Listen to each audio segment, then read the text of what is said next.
How do you overcome the suffering of life? How do you overcome the suffering of life? Be a better person. That's how you do it. Well, that's hard. It takes responsibility. And I think, if you said to someone, you want to have a meaningful life? Everything you do matters. That's the definition of meaningful life. But everything you do matters. You're going to have to carry that with you.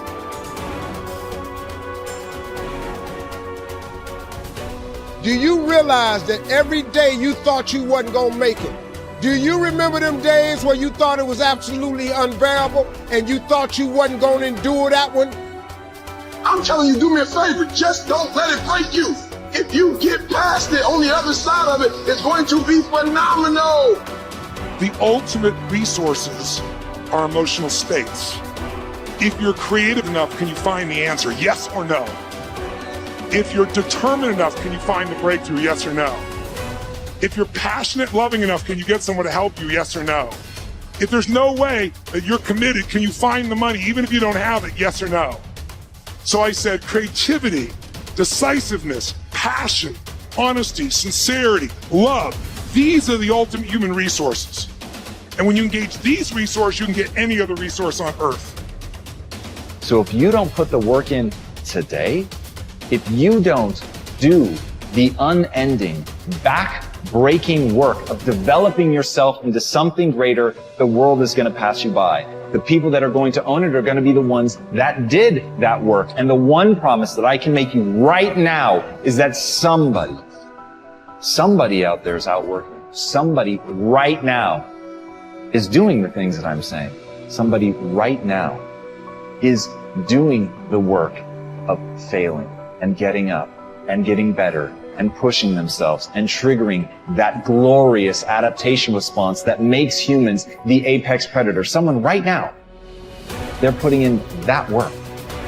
And if you don't, the future is going to belong to them.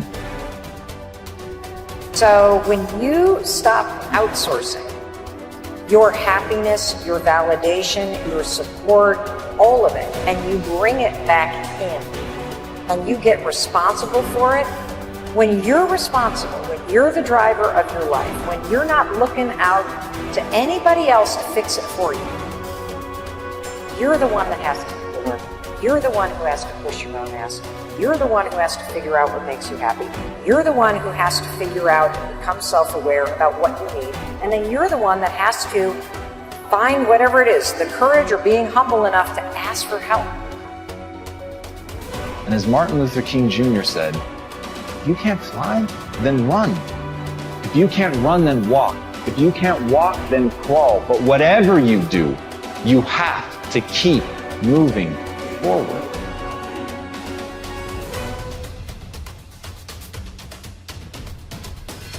Anybody that you feel very strongly about, have some negative feelings about, let's look at some good reasons to forgive them. Number one, you must try and see what has happened or see things from that other person's point of view.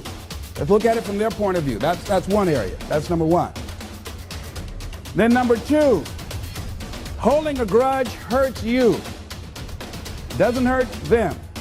So just for good health and peace of mind, let it go. Any feeling of resentment or anger or hatred is called to me the load of bitterness within. Every thought that we entertain produces a chemical in our brain that impacts the body's immune system. And besides, this person you're hating, they probably are not even aware of it. If someplace having a good time, don't even know you're really hating them. You've turned up the steam, gone from dislike to hate, intense hate. And here you are killing yourself, making yourself vulnerable to various types of illnesses, putting yourself in bad health. And I say that person is not worth your sacrificing your health or 1 minute of peace of mind. 1 minute of anger robs you of 60 seconds of happiness. So decide it doesn't matter.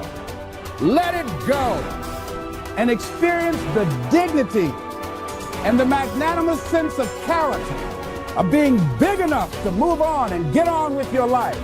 Letting it go so you can grow Next step. Lack of self-acceptance. How does it show up? How does it manifest itself? See, all of us have greatness within us. But when you don't come to grips with your greatness and you don't work to develop it, if you're not seeking it out, if you're not finding where it is, if you're not trying to locate it, if you're not experimenting with your life to try and find out what fits for you, I'm saying that you're positioning yourself to be a miserable person, an unfulfilled person. How else do we do it? Procrastination. We just put things off over and over and over again. Why? Because we haven't accepted it. We don't feel deserving. We don't feel that we're good enough. So we sabotage ourselves by not ever taking care of business. We get real busy doing a lot of things. Well, we don't have any time. Well, I'll never forget Og Mandino in the book called University of Success. He said many of us never ever discover our greatness because we become sidetracked by secondary activity. We start doing so many things, we just give our time away until we don't have any time for ourselves or any time to do the things that we want to do. And every time you put it off and move it back, oh, I'll do it one day. Oh, yeah, I'm going to get to it. I'm saying to you that one day you look around and there goes a year, there goes 2 years, there goes 3 years. So if there's something you want to do, do it now. Do it right now. Don't put it off. Start right now where you are. There'll never be a perfect, ideal time. Whatever you have going for you right now, that's enough. Work on that idea. Work on it, work on it, work on it. Decide, commit, act, succeed, repeat. The one thing that all the greats have in common is they sweat the small stuff. They pay very, very close attention to every detail. Michael used to sweat the details so much in his basketball game that carried on into his personal life. The suit had to match the car he was driving that particular day. But what those details allowed him to do was to put him in the zone to be the best basketball player on that given night. The dark side is something that's in everybody, but it's a situation that you have to control the dark side. If it controls you, that's when things start to go real, real bad. That's when you have a tendency to go to what I call the other side. But if you harness the fuel that's from that dark side, whether it's anger, whether it's fear, and turn that into positive fuel, it'll help you really succeed at whatever you're trying to do. Empowerment is authority. It is a signed permission slip to actually seize the day. It's the process of getting stronger and more confident and more engaged. And to be empowered is to move through the world without any kind of fear or any kind of apology. And with these gifts comes an even deeper privilege, I believe, and that is the ability to take charge of your own life, to own yourself, and claim your rights. And here's what I know for sure, that to whom much is given, much is expected. And I have been given so much. I've earned it. I've been blessed with it, but I've been given a lot. And that's why I've chosen to use my life to lift other people up. What do you really want? Do you know most people can't tell you what they really want? They don't know what they really want. They have never sat down and got super serious. What do you really want? Because when it starts to come to you, instantly we're thinking, how can we do it? And we forget it. I tell a story about sitting down with a couple, Pat and John. They worked for Sun Life Insurance Company. I had a big contract with them and I was doing work. And they came and asked me one day, say, could we meet you for lunch or something? I said, okay. So I was sitting talking to them. And I talked to them for quite a while. And they were telling me how rough things were and it was going in the wrong direction. And so I listened to them for a little while. I said, what do you really want? They had no idea what they wanted. But I kept pressing them, what do you really want? Well, they were living in a basement apartment in somebody's house. They wanted to have their own house. I said, we're going to buy one. They said, we can't buy a house, we don't have any money. I said, you don't need any money. They said, what do you mean we don't need any money? I said, you haven't decided to buy a house. What the hell do you need the money for? Now that is so light you could easily pass that over.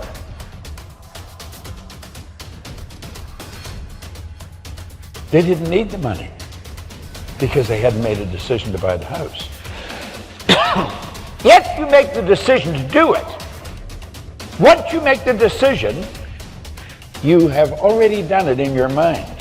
You have flipped your mind onto a different frequency. You will then begin to attract to you whatever's required for the manifestation of what it is you've decided to do.